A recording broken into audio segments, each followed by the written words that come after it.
Poroci, Majamija, rock'n'roll, žurka i letnji raspust se završio. Za neke nije. I mislim da je to bio negde najveći problem.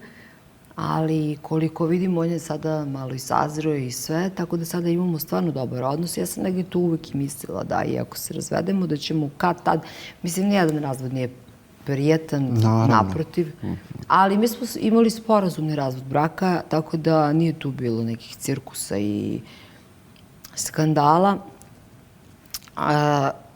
Mislim da je sada sazreo, možda je bio premlad, on jeste 11 godina mlađi od mene, ali on jeste star mali, kao i Tara, tako da on mi je bio stariji od mene, faktički.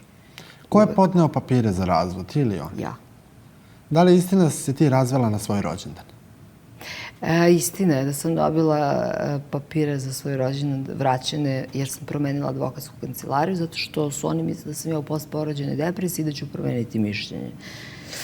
Neću promeniti mišljenje. Godinu dana su me vijali, a doktorka me je pitala, a šta to toliko ne možete da podelite? Sad bi se Abramović razveo. Ali doktorka mi ništa ne delimo.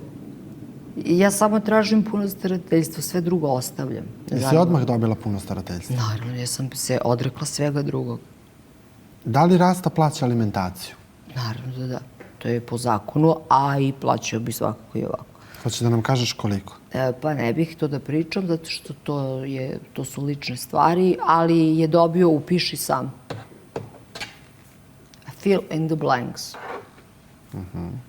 Jer se ja nisam udala, da sam htjela da se udam zbog para, udala bi se za nekog drugog. Znači, ja sam njega stvarno voljela. Tako da nema potrebe da pričamo o financijama tu. Nikakve financije više ne igraju nikakvu ulogu.